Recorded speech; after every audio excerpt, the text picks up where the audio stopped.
Welcome back, everybody. This is Rob Acton with yet another in the series of videos to explain how you go about playing the City of Stains board game, which is currently available in fully playable form on Tabletop Simulator.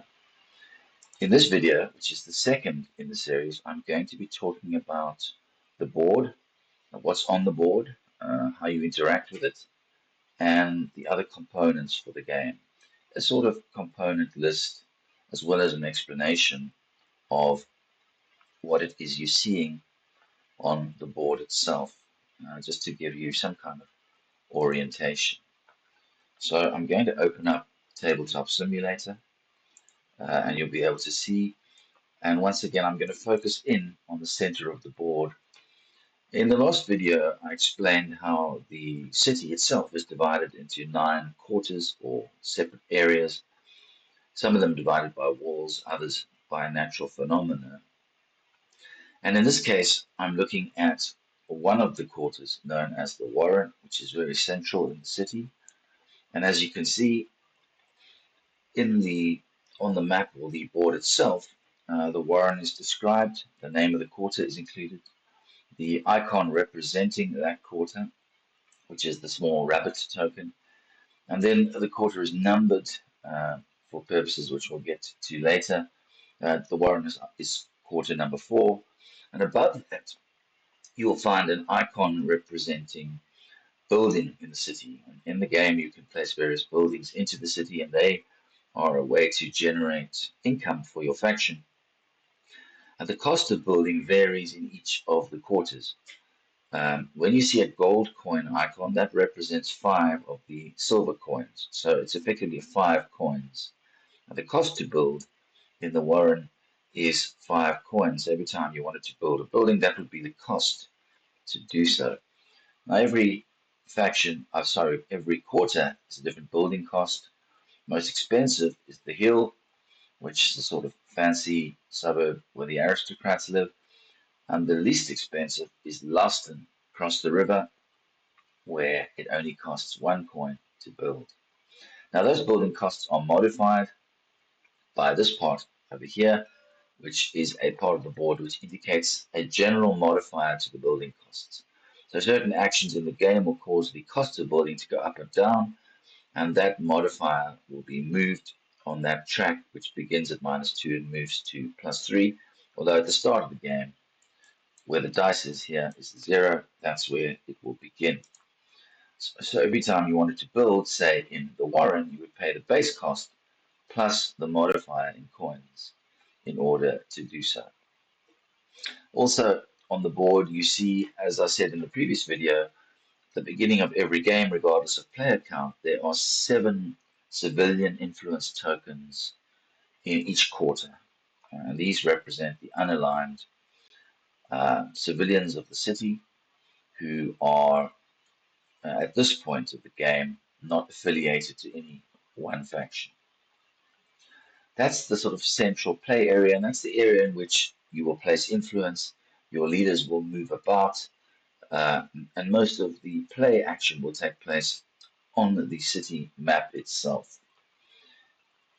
But then, as we move around the board, you'll see around the edge, one of the edges, or 3 of the edges actually of the board, are places for the building cards to be placed.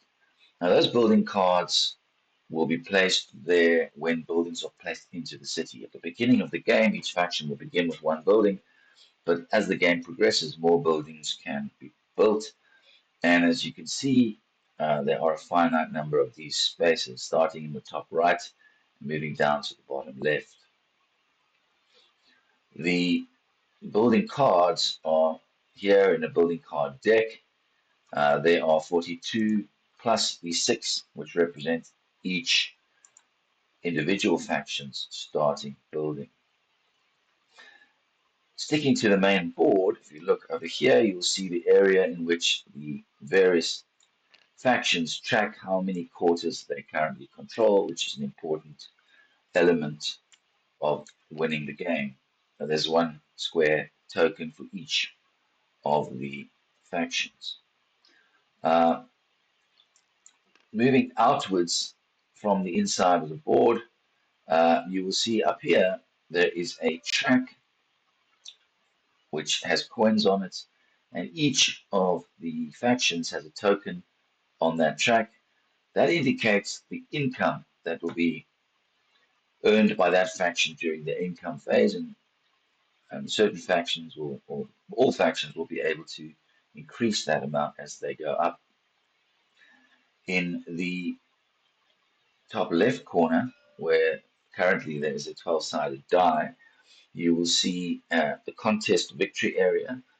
Contests are one of the ways in which players can cause other factions to lose influence in a particular quarter. And every time you succeed in a contest, you place a token in this area to indicate that in future contests you get a bonus based on the number of those um, tokens that you have in that area. So your ability to be effective in contests increases as the game goes on. Um, on the right-hand side, you'll see a number of tokens with skulls on them. Under them are the numbers 1 going down to 9. These are discontent tokens which can be placed onto the board in the course of the game. They are always placed into areas which don't have discontent tokens, and as they come off, they reveal these numbers, the effects of which I will get to in a later video. Another part of the board you need to know are the three bad places, as I call them. Top right-hand corner is the graveyard. The bottom right, you will find exile, and bottom left, you will find jail.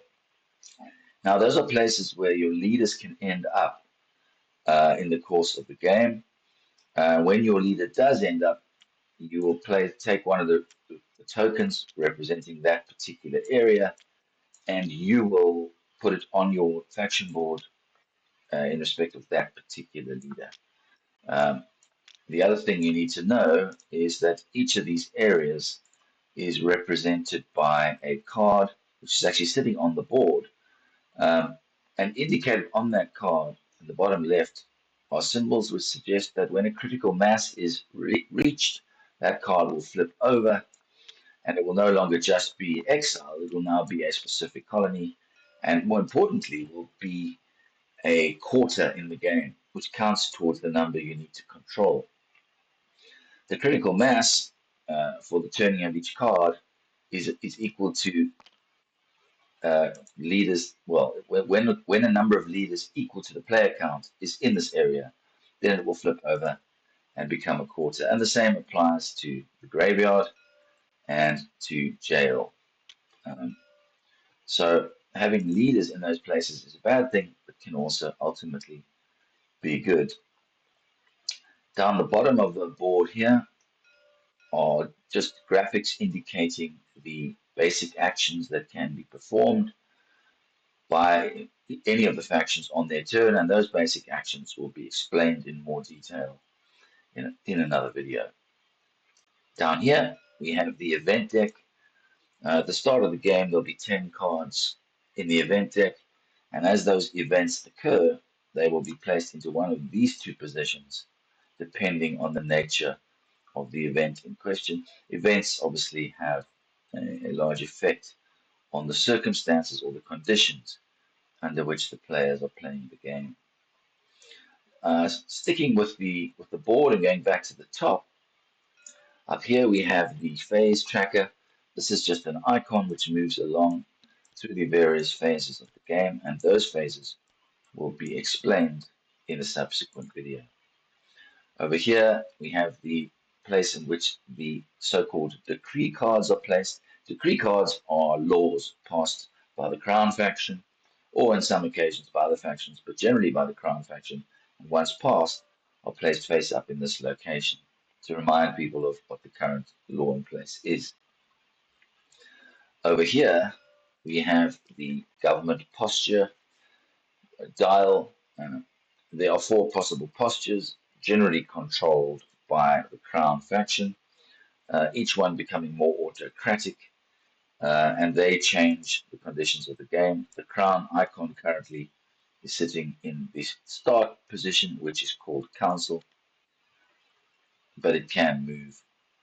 And over here, we have the so-called Royal Council. This is an area representing a council that all the factions can take part in, provided the posture is in certain positions. And here you track the number of votes that you currently have in the Royal Council. So that's it for the central board and general layout. Um, Above the board, you can see here are various discs. Those are placed randomly on the board at the beginning of the game uh, on these blank spaces, and they offer other actions that the factions can take in the game. The uh, the number of discs and their location varies in each game, so there is some variability as a result of the placement. This disc here is simply one that can, in certain circumstances, be put on to cover up the bridge that links the various quarters.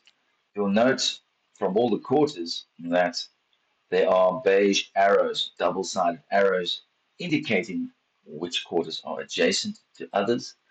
In the case of certain quarters, one of the arrows is a light blue color, and this is to indicate that those quarters are only adjacent because of the existence of the famous bridge that separates North Catch and Loughton from the rest of the city.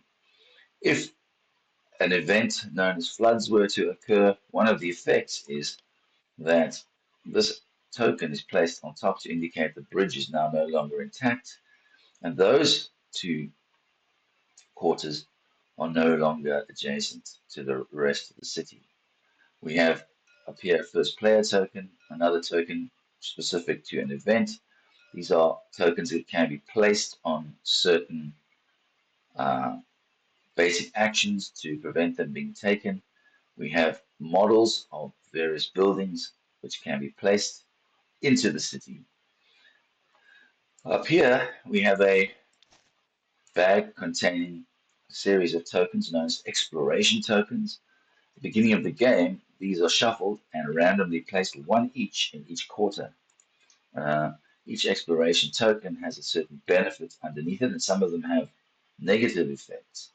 When they are successfully explored, the faction exploring them takes the token and any benefits on the token. One of the benefits, as you can see, are known as treasures. They are up here. I'm keeping them for tabletop simulator purposes in so-called bags or unlimited boxes, but it's in the game on the table. These will of course represent piles of tokens. You would have these which are called ruin tokens. You have malady tokens which can affect your leaders. You have rats which can proliferate in the city. You have large coins, small coins. So this is worth 5 and this is worth 1. And then these tokens, which represent the level of each leader, um, and also flags, because when you place a building, you place a certain number of flags on that building to indicate which factions would earn influence in the city during the influence phase. And some buildings will also have a coin building on them, which will increase the general uh, financial status of all of the factions, as well as the faction that controls that quarter. Those are the general tokens and general items that appear on the board. Um, I'd like to just turn to deal with one of the factions to indicate what you can expect to see. So I'm looking currently at the so-called Crown faction, and you're looking at the faction board of the Crown. Faction board itself indicates any special abilities on the right-hand side. It it suggests how you can win the game individually, other than simply controlling quarters. And I've placed a bag on here for Tabletop Simulator, which allows you to remove and place influence tokens of your color on the board. Now, in the analog version of the game, that will just be a pile of tokens, and those tokens are limited to a total number of 50 for each faction. So that's on the faction board. We have 3 cubes. That's the number of cubes that each faction has at the start of the game, and that simply indicates how many cards you draw into your hand at the start of every turn. These cards are drawn from these action card decks, which are unique. Each faction has their own separate cards specific to their faction, and we'll go. These are so cool. The actions on these cards are referred to as advanced actions, and they will be explained in a later video specific to each faction. Um, each faction also may have certain cards unique to it. It'll have its starting building. In the case of the Crown, it also has 3 event cards, which could, in the course of the game, be shuffled into the event deck. Every faction has 4 dice, a 4-sided dice, 6-sided, an 8, and a 10-sided dice. The Crown has its own set of cards. These are decrees or laws that it can pass. And then on the left-hand side, there are some tokens specific to that faction, and each faction has tokens specific to it, and those will be dealt with when I deal with the individual factions in a later video. But I hope, for present purposes, that gives you a broad overview and outline of the components, what the various areas of the board are, and what they are used for. That's all for the current video. I hope you're starting to get a sense of the game and what it involves. And in the next video, I will deal with the setup, how you set up a game, regardless of player count, how you get going. But for the moment, that's all for the current video. Thank you for taking the time to watch it. And I hope you, and I look forward to, and hope that you enjoy playing the game on Tabletop Simulator. This is Rob Acton. Thank you for watching. Goodbye.